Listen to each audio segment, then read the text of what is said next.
Welcome to Explain Strange Podcast, the podcast where we delve into the mysteries and the unexplained. Join us as we explore chilling true stories, eerie encounters, and the secrets that lurk in the shadows. Each week, we'll take you on a journey through the paranormal, strange tales that will thrill, terrify, and intrigue. So dim the lights, settle in, and prepare to embrace the mysteries that lie just beyond our reality.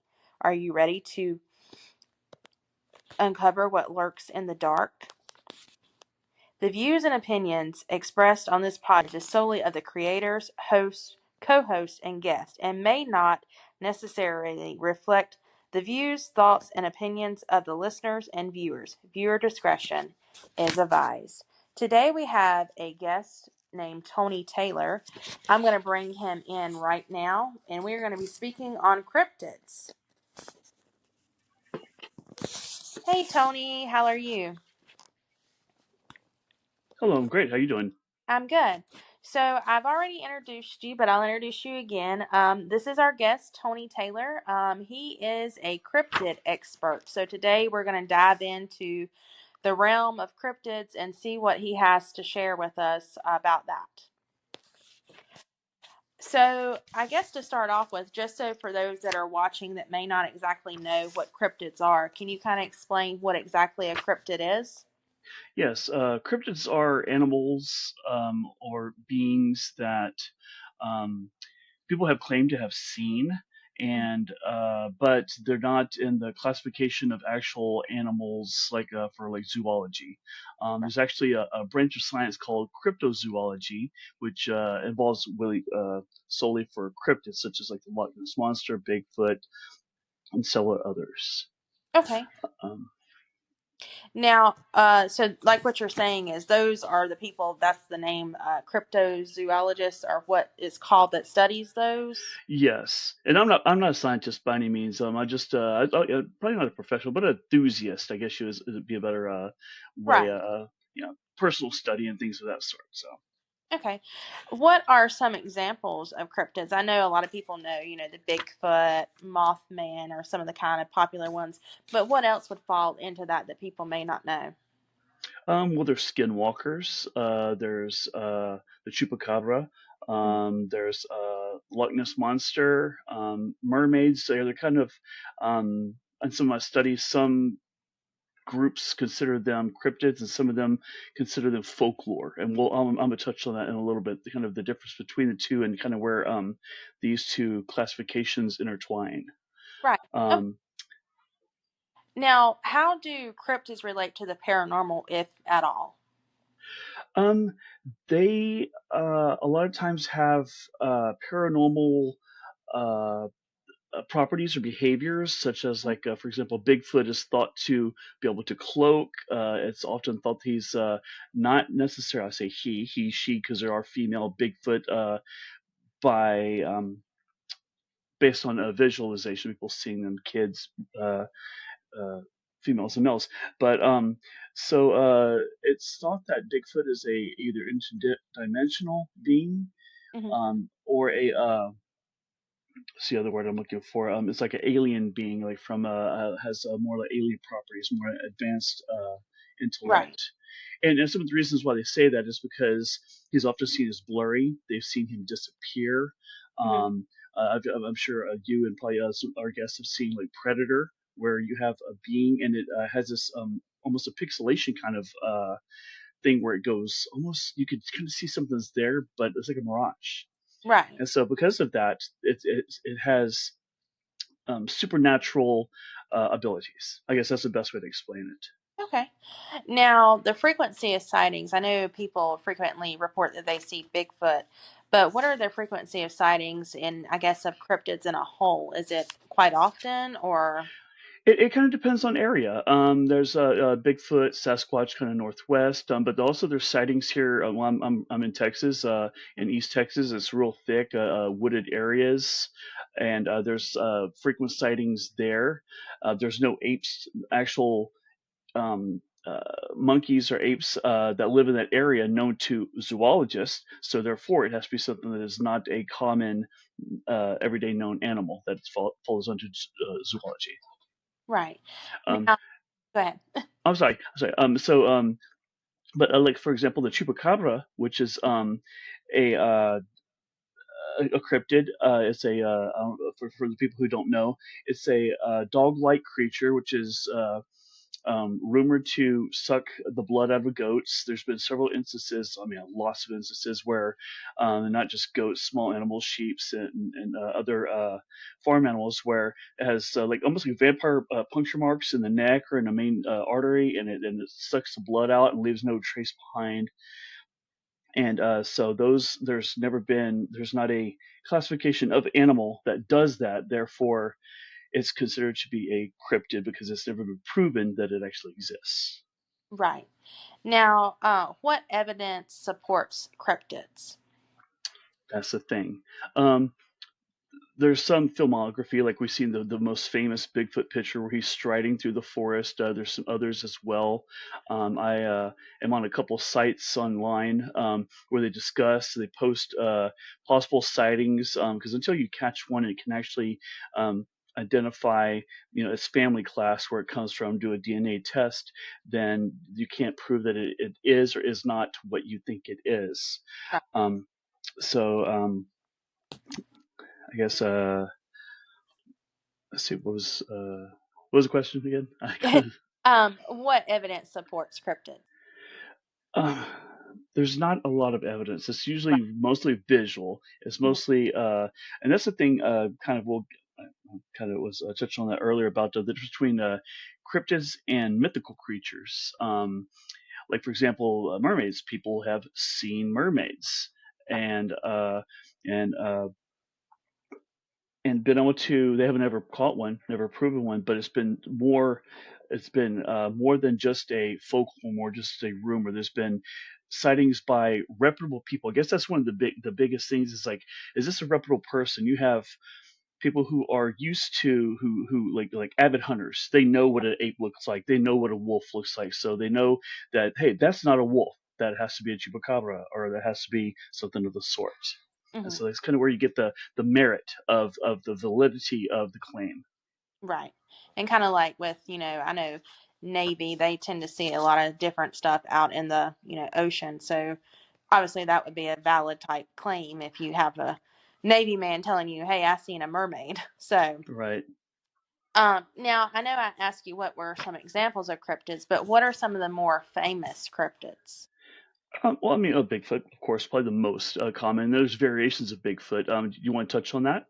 Yeah, let's touch on that. So there's Bigfoot, there's Sasquatch. They call him Yeti. Like especially over in like the Himalayas, he's called the Abominable Snowman. The Yeti is kind of the same thing, synonymous. You have Bigfoot, Sasquatch. Sasquatch is a actually Native American term for uh, Bigfoot in the Northwest, near Washington and Oregon, in that area, Northern California, some places.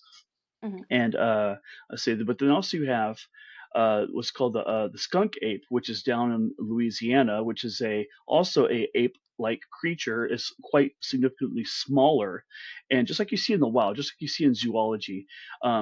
The more dense, the more wild the area, the larger the animal is going to become, the more prominent it's going to be. Like for example, you're going to find a smaller tiger in less dense woods, or an area where there's less food to live, but you're going to find the bigger, larger ones, more wilder, I guess you'd say, in an area where there's more food, where there's more population of them. It's kind of survival of the fittest. They have to, you grow to your adaptation. You put a small fish in a small tank, it's going to stay a small fish. You put a small fish in a larger tank, it's going to grow to fill the tank. Right. Now, do you feel like they are tribes of Bigfoots, or are they often just out there on their own? No, it's usually the sightings are a single one. There's been some sightings that were reputable, where it was like a family or a couple of them together, and so they do they. It's rumored that they live in tribes, where they live like packs, kind of like how wolves were. They kind of live, they're kind of a community. But I think also because of the fact, I think that they're intellectual enough to know that they're being sought after, hunted, not necessarily to kill, but hunted to find out about, to, and to study, so they try to not group in packs because it's easier to find a pack of them together than it would be if they're Right. in solitude. Right. Now, has anyone been able to get close enough to do any type of like DNA or anything on Bigfoot? To my knowledge, no. I think they've had some strands of hair, but they couldn't classify it. So and they couldn't say what exactly came from. So if you don't have anything there, you have to have the everything has to line up. That's one of the things that one of the reasons, okay, so I guess it's kind of to kind of touch on that. One of the reasons why cryptids fall under paranormal is Mhm. because it doesn't follow the scientific method of proving something. You have a hypothesis, you have a theory, or you have a theory, you have a hypothesis, then you have your proof, and you have your conclusion. And there's not enough of those items in that method to 100% say this is something different. This is a true, Bigfoot or however they want to classify that once they give it a scientific name. Right. Okay. And I know you done touched on this. That was one of my questions. How are cryptids different from mythical creatures? But we kind of touched on that already. Um, so let me ask you this. Um, I know two of my favorites are the Rougarou and Lizard Man. How do you feel about those? What's your stance on them? I mean, I think that there's enough. Okay, my thought is, and it's a popular thought, is that there is enough reputable sightings that it's too likely that it's just something imagined. Right. Just for example, like aliens. Hmm. So many people in very before even the internet was big, back in the 40s and the 50s, and probably even before then, there were sightings of aliens.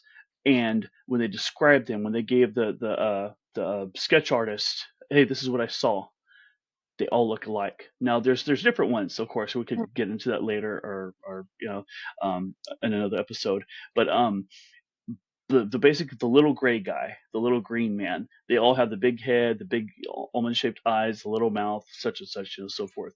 Right. And so using that thought logic, because so many people have explained the exact same thing who don't know each other, who are not in the same area, totally isolated incidences. How can it not be? Right. That's just kind of Exactly. I agree with you on that. Now, do you feel that Mothman is more of a harbinger or a protector? Because I know some people feel that he comes to warn, and then some people feel that he is the cause of bad things. I like that, and I wanted to touch on that as well. Just kind of had looked this up. I want to kind of give everybody an idea. They can look it up on their own. But this is kind of what I found. The Mothman, he's a humanoid figure, red glowing eyes, a muscular body, and covered in fur, or some say feathers. So you know how moths kind of, if you've ever seen a big furry fuzzy moth, it kind of looks. It could be fur, it could be feathers. You can't really tell unless like I guess take it apart or whatever. Um, but yeah, so the thing is like his most notoriety is that I'm using quotes here, that every time that there's been a major disaster, not every time, but a lot of times there's been a major disaster, he was sighted Right. real shortly before that happened. Things happen. Let's see. The first report was in Point Pleasant, West Virginia, in 1966. Soon after that, uh, there's a bridge that collapsed, and so they're like, "Wow, this is kind of strange." Um, let's see, where's my other note at? Was trying to write stuff down as I was.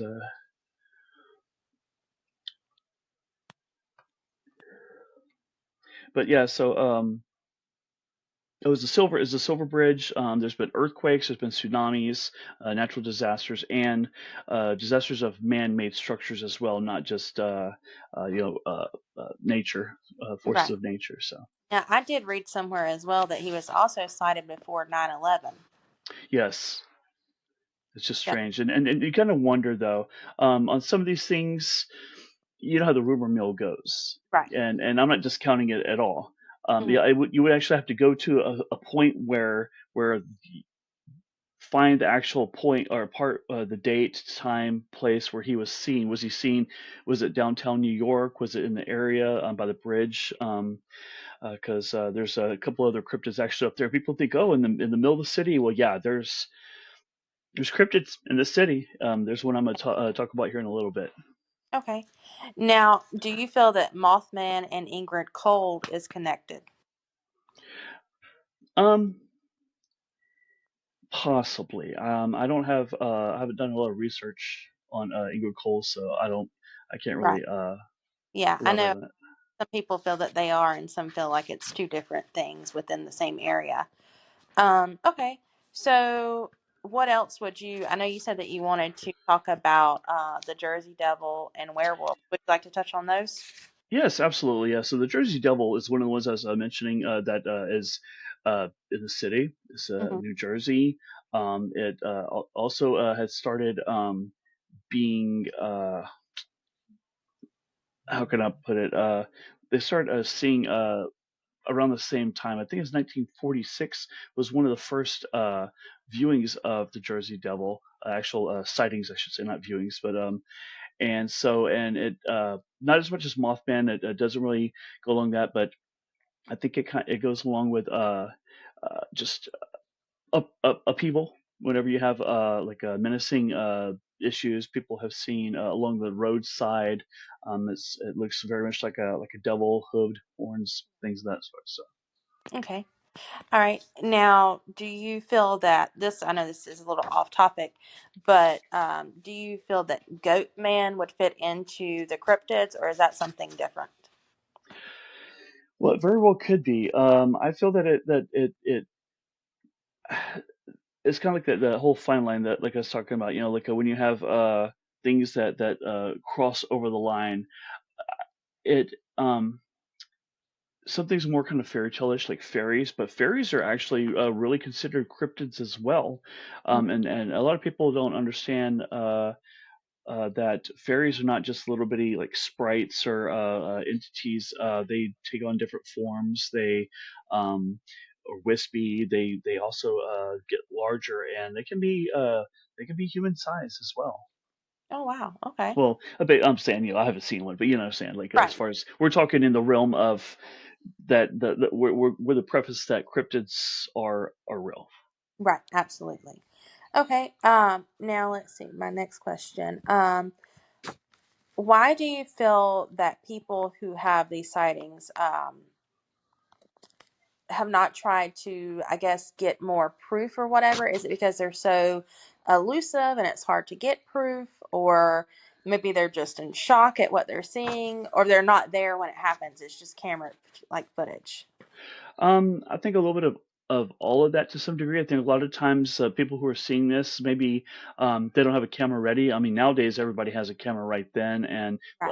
a lot of things is people have car cams now. There's street footage of just everyday traffic and intersections and storefronts, security. Right. So these things are being caught more and more often. There's a lot of paranormal stuff that has been seen.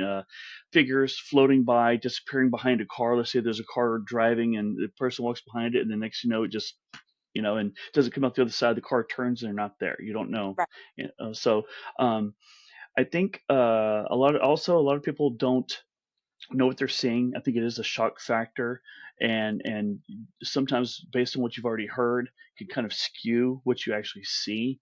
I know some examples of just everyday life is, if you lived in your childhood home, you lived there all your life, you move away, you've gone 15, 20 years, you come back, and your house looks so small, it looks different. You're like, I don't remember it that way. And it's just false memories, which happens sometimes too. But the other side of it, if you want to touch on the paranormal side, is what if these creatures also have the ability to alter what you're really seeing? Um, there's shadow people. Well, I wasn't going to talk on this, but this is a really good example of kind of kind of relate to what you're talking to. Shadow people. I don't know how people see them. I actually see them. I see them quite often. Where I don't see them direct. It's like your peripheral vision. It'll be to the Right. side of you when you're not looking, Mhm. and you look and there's nothing there. But it's also rumored that they can wipe your memory. make you not see them, and maybe that's why they like, just like, for example, like ghosts and spirits. A lot of times, those who aren't worthy, I guess you would say, don't get to see them. Who People who, if the spirit doesn't want you to see them, you're not going to see them. Right.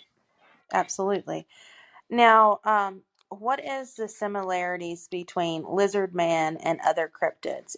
I mean, I guess what I'm trying to say is there other reptilian like cryptids, or is he the only one in that form? I mean, I imagine there's other ones. I haven't done a lot of studies on the lizard man, Okay. so I really can't speak on it.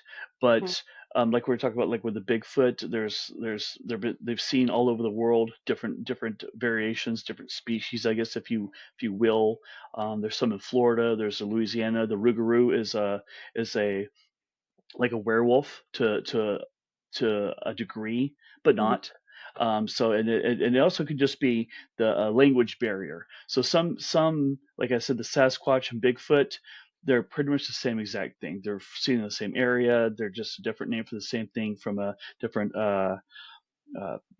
group of people, different language. Mhm. So Now, sometimes that's what it is. where I'm at in North Carolina, I know in our mountains, what they usually call the main one up there is the Cherokee Devil, but still is like a Bigfoot type creature. Okay.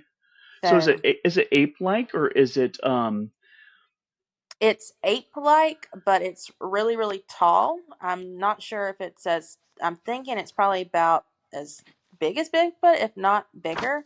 But very muscular, more furry. But they also have said that they have seen sightings of a Native American girl around before you see the Cherokee Devil. So I'm not sure if it's a shape shifting type thing going on, but they're pretty sure that the Native American girl is a spirit. So they haven't, I don't guess there's enough research, like you said, to really determine what is actually being seen and what is really going on. right? And in a lot of different tribes, they all have the name for their spirit beings as well.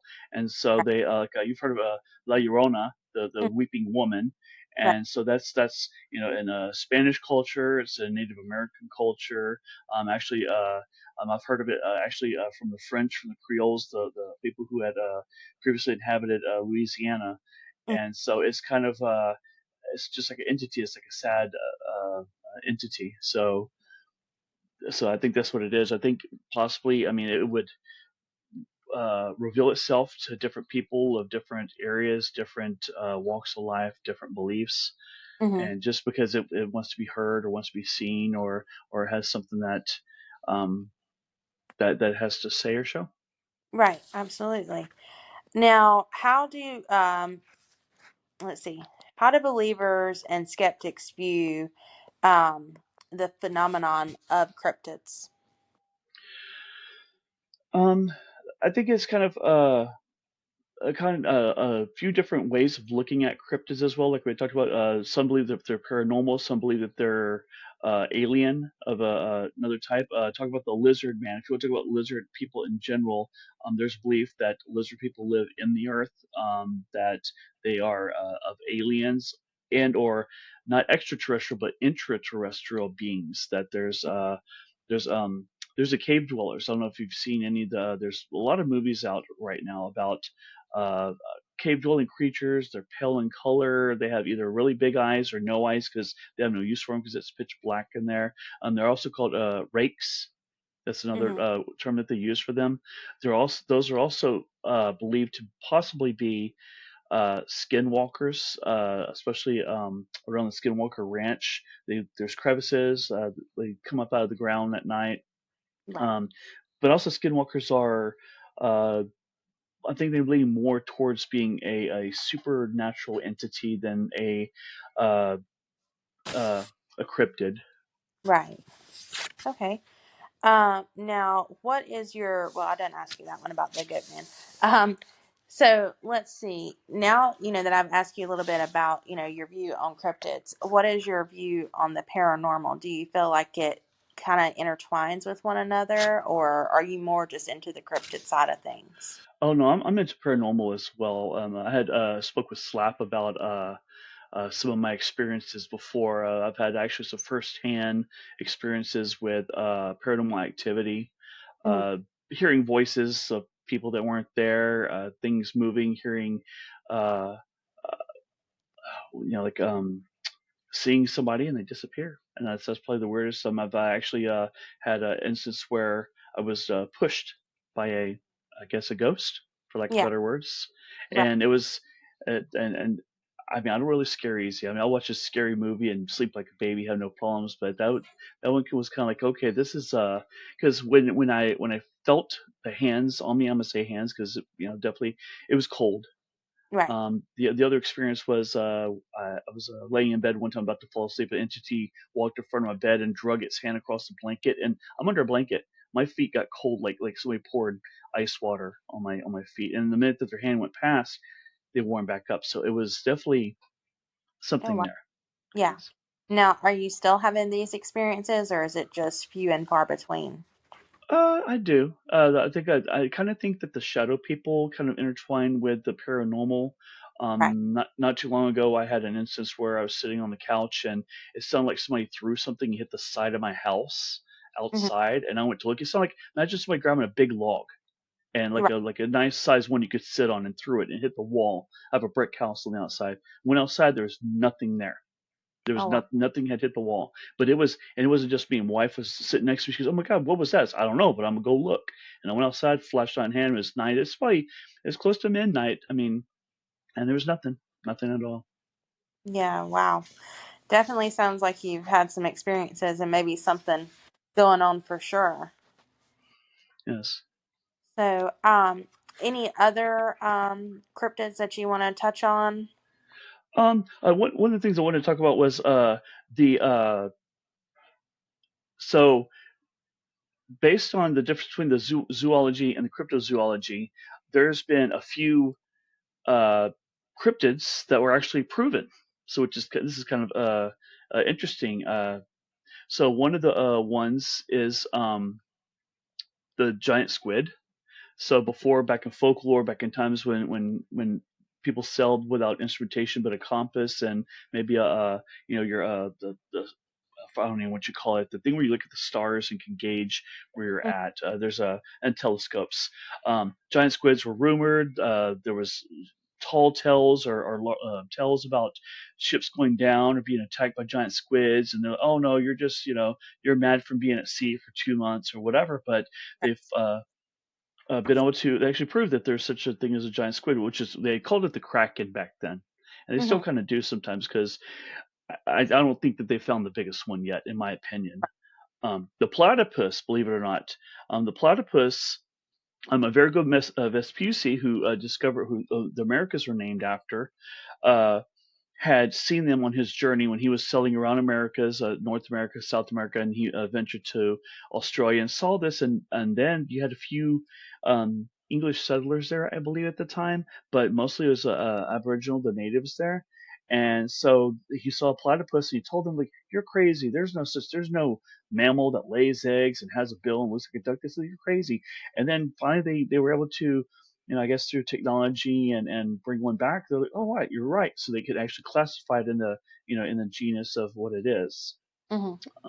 Gorillas, which is pretty crazy because gorillas, everybody knows about gorillas. You go to the zoo, that's one of the things you go for, to see the gorillas. Right. And so, not until the mid 19th century were they actually able to scientifically prove and classify them as a zoological animal that it actually existed and wasn't a cryptid. Right. Now, So would the megalodon fall within that? it could because it's there's nothing. See, the thing is I think they've proven that it used to exist, but the Mhm. fact that it still exists is the thing. So therefore, it would fall in between those two uh, scientific thought Right. processes. So they're like, okay, we know it did exist, but does it still exist? There's people who have said that there's some. The Komodo dragon. That's another one. They were like, oh, there's pretty much they're saying it was a dinosaur that was still alive, and they're like, no, no, no, there's no dinosaurs, they're all dead. And so except for your alligators, your crocodiles, your the little lizards that are small, but when they found this thing's huge, and so they're like, okay, this is a one that actually was like, okay, it exists, it's a real thing, and so then they were able to classify it. So now it is in the book, Right. as being an actual non cryptid. It's actually a zoological animal. Hmm. Okay. All right. Now, werewolves. Have you ever, I mean, encounter or like any of these? Have you ever encountered werewolves, Bigfoot, or any of the cryptids yourself? I haven't, but I have some property up in the area here in Texas. I was talking about. It's about it's like 2.5 hours, just in a big uh, national forest. It's very heavily wooded. There's areas where there's not people for a couple miles around. You can't live in there. It's you like I think you can hunt in certain areas of it, but some of it's protected. And there's been several sightings up in that area, not that far from where my property is, like literally probably 4 miles from there. And there's actually been multiple sightings. It's called the Angelina National Forest, Oh. and so yeah. So I personally have never seen a Bigfoot or anything of that sort. Hmm. So But you've had the experiences with the shadow people. yes, Right. yes, that. I've had even more than shadow people. I had a talk with Slap about this before, but just a quick story. I was in the airport one time, and I was in the military. I was in the Navy for 8 years, Hmm. and so I was flying back, and I had like one little backpack, and I'm standing kind of in the middle of the concourse between where the terminal is. So you have seats on the right, seats on the left, and the planes come in from the right and left. You have the main thoroughfare. Well, I'm standing in the middle, and there's a couple pillars. There's some pillar probably every 20 feet. And standing there, minding my business, just waiting. I'm by myself. I'm going back off of, I was on leave and I was going back to my duty station. And I had a person come up and was talking to me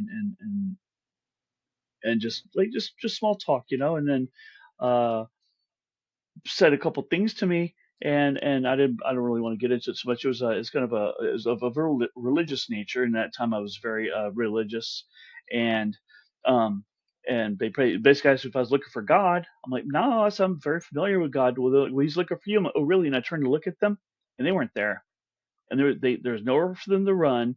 The closest seats were like 20 feet to the right, 20 feet to the left, and I'm in the middle of the way, and this person just disappeared.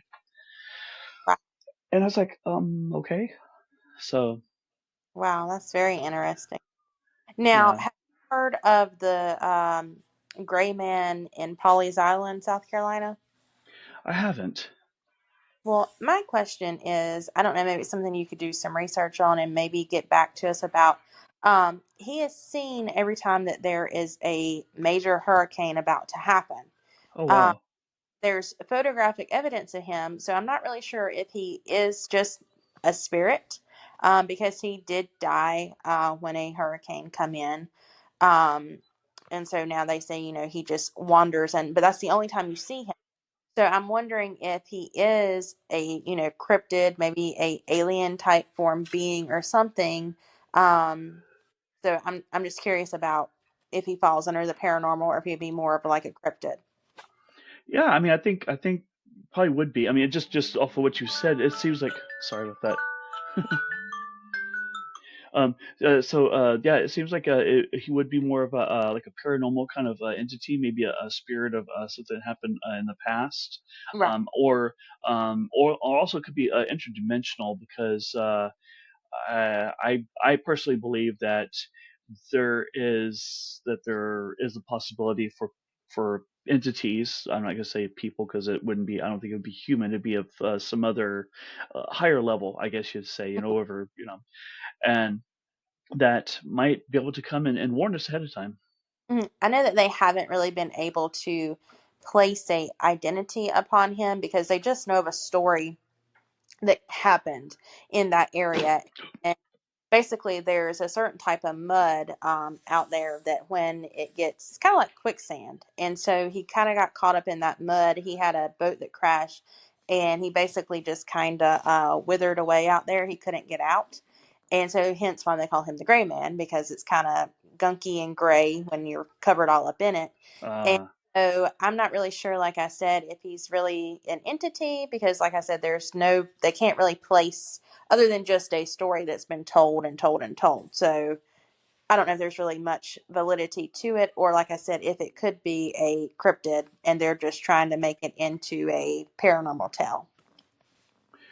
It's possible, or folklore, and that's kind of where you have the intertwining of the different thoughts and beliefs. So, like Right. for example, I was trying to look up some of the things for like a Halloween theme since it's tomorrow, and Hmm. so I was trying to look up like a Ichabod Crane. That was one that's whatever. But see, they were like, no, that's more of a folklore. There's not really nobody's seen Ichabod Crane. There's not sightings of Ichabod Crane. He's not floating about. I mean, not that I'm aware of, or that was broadcasting my research. Hmm. Like for example, you see what was it? Was it what's the name of the movie? I'm drawing a blank right now. It's like a Nightcrawler, not Nightcrawler. I have to look at it again. Like, is a jack o' lantern guy Hmm. that had like a Keepers Creepers. That's what I'm trying to think of. So that's a Right. movie, but Hmm. a lot of these things are based off of a lot of your movies and stories like this are based off of people's imagination, things they've made up, but also a lot of these are also from what people have seen. Right. Right. So Now, I do think, isn't there a movie about La Llorona? Now, I think they may have maybe yes, edited a bit about what it's all about, but I do know that there's a movie.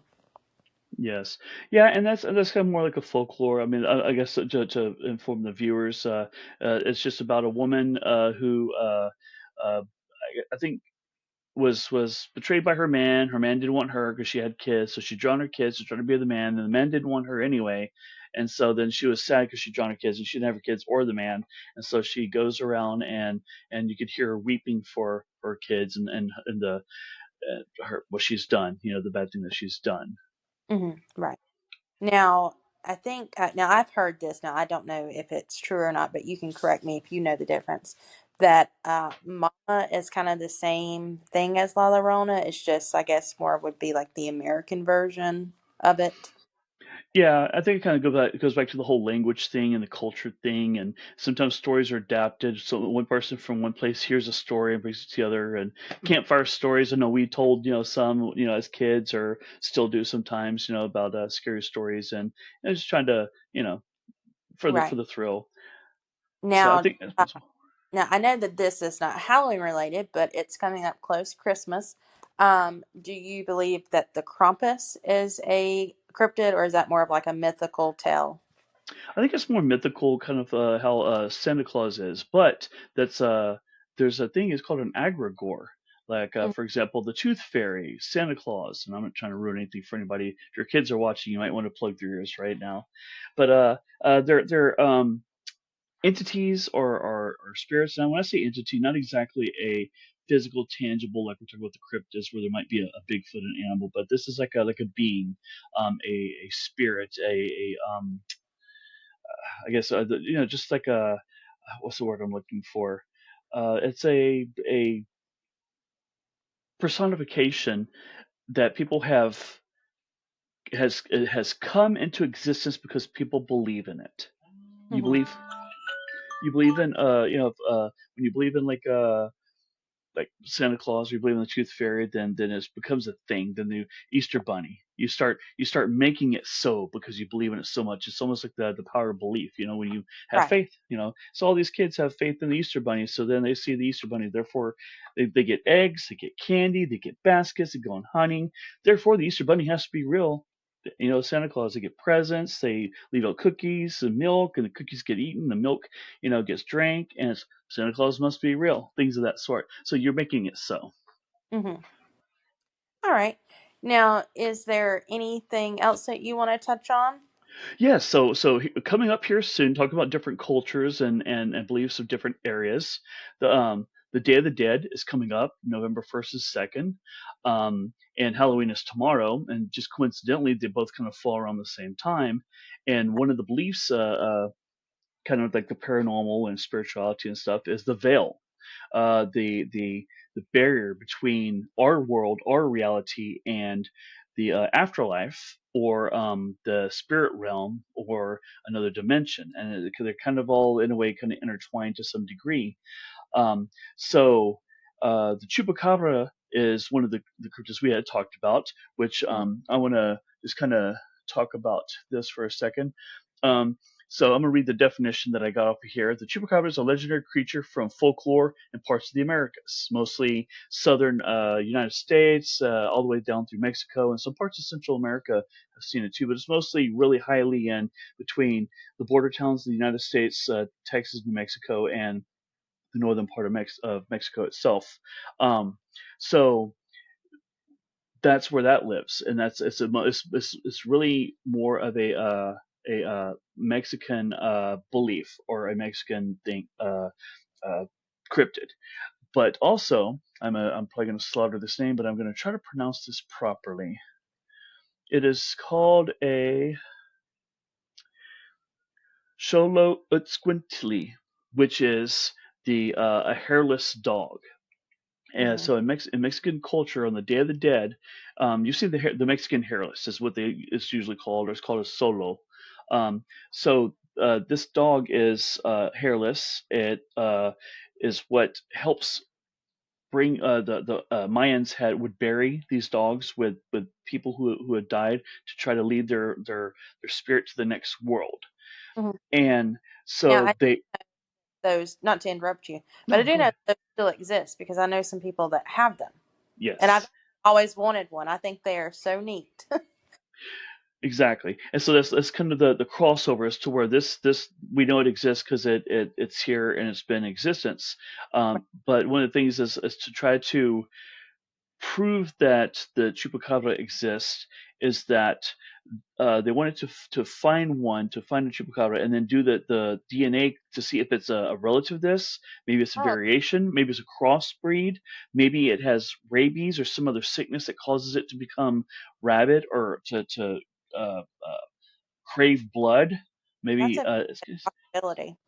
and so that was one of the crossover that was talking about the between the cryptozoology and the zoology to see Right. if this is a proof or a disproof, because if they do and they say no, that this is a chupacabra, this is something totally different, the DNA doesn't match, it's not even a family. Like, for example, I didn't know this until probably a couple of years ago.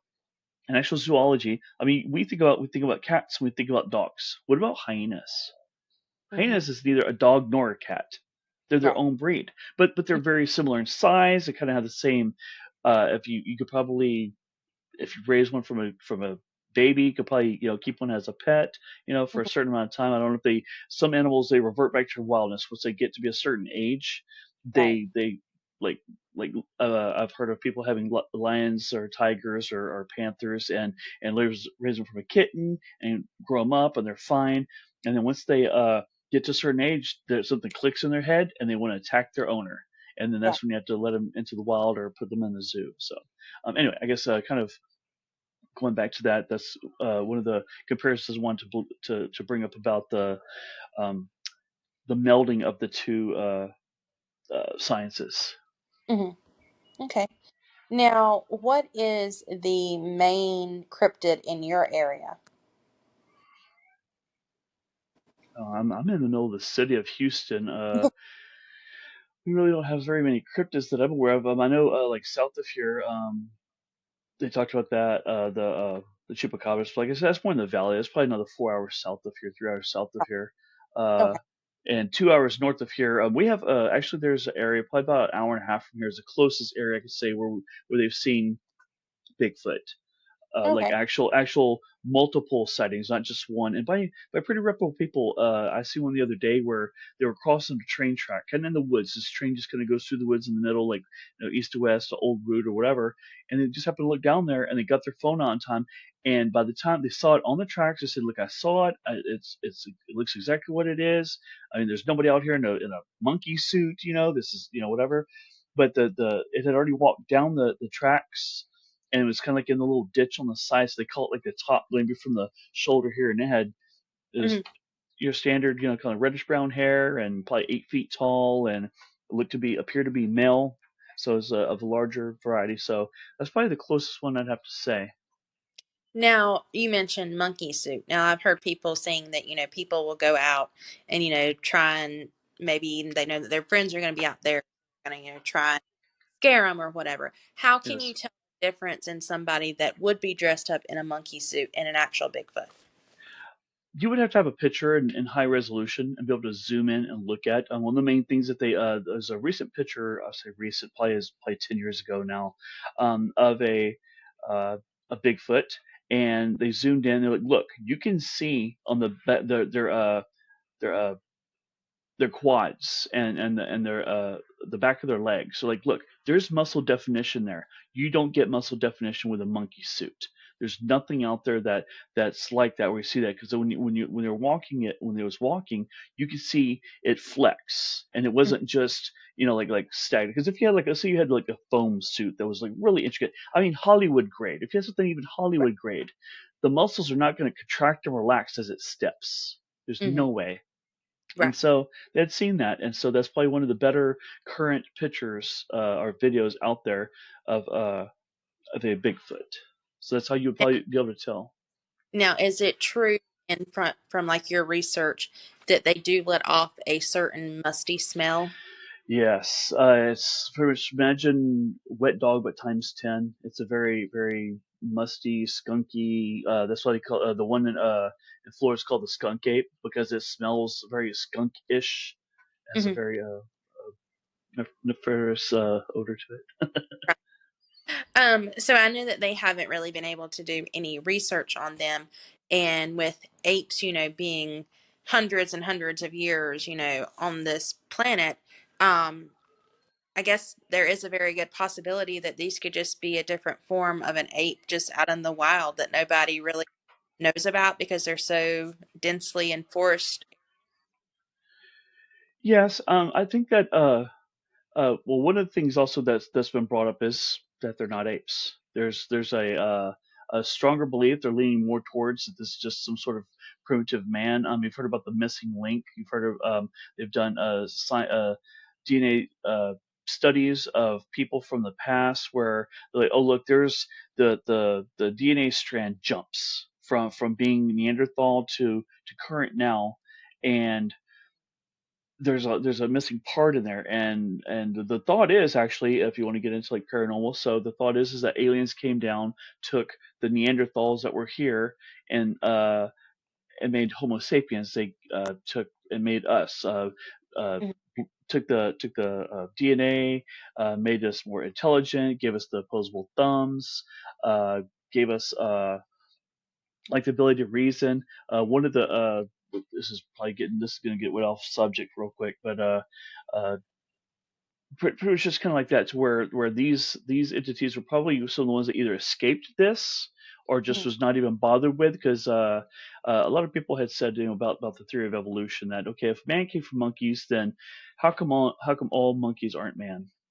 Well, because it was either aselective or it was because a certain species, who's to say that if we did, and I'm not saying that we did because I don't know where I really stand on that fence about that. I think it's plausible, but I think that if it was, then it was a certain one, maybe the smartest one, maybe the one that best fit the needs of the people who supposedly created us to do their bidding, these aliens to the whole reason was to mine gold.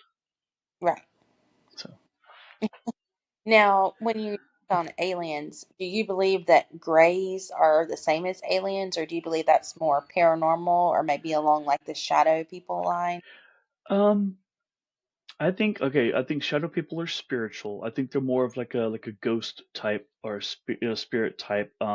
Whether it's a entity that either has lived here a long time and is just still, I guess, cohabiting, or if it is a interdimensional, which they're able to reach down, I guess. And I say down because a lot of religions talk about hierarchies in your different your levels of spirituality, the different realms.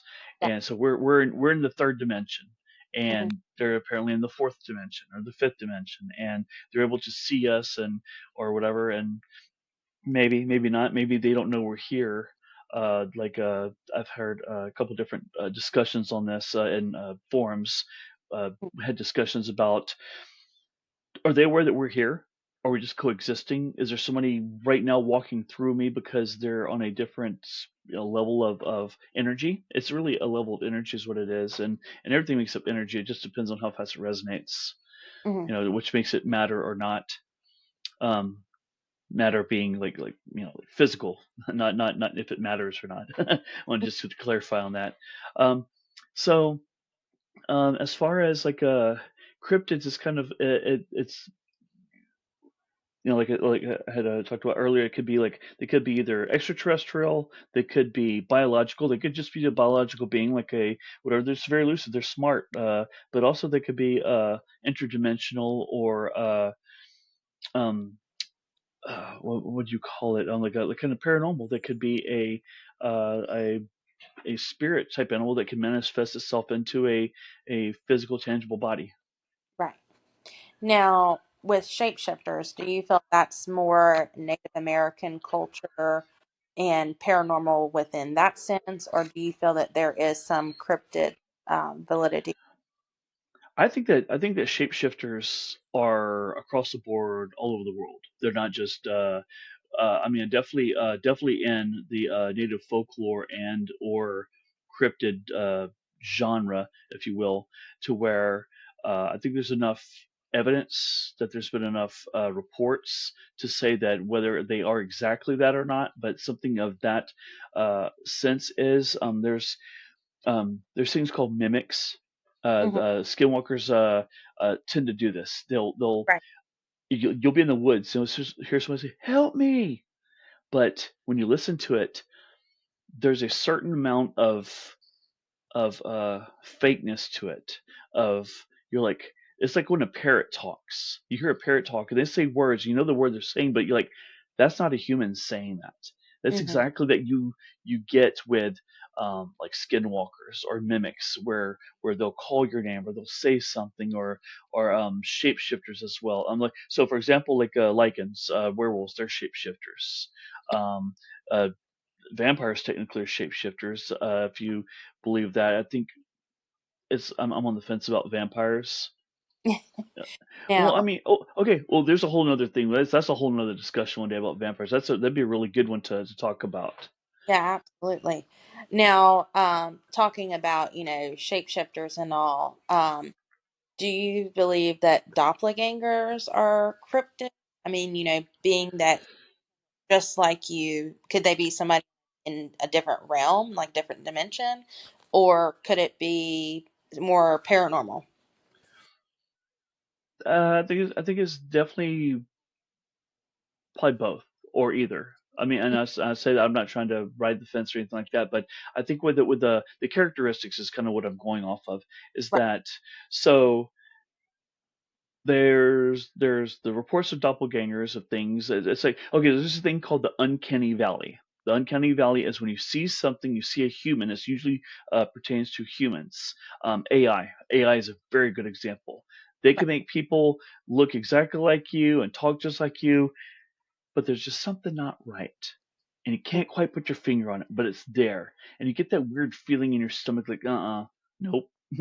So that's a one way to kind of feel it. So with the doppelgangers, you feel that you'll feel the uncanny valley. The mannerisms aren't right. It's like when you ask somebody a question sometimes, and there's that language barrier, and they don't respond properly, or they have a different culture, and with our culture, and I guess here in the United States, or even certain parts of the country, you could be one place and and another place, and what's common practice, shaking hands, is not common in some parts of even the United States.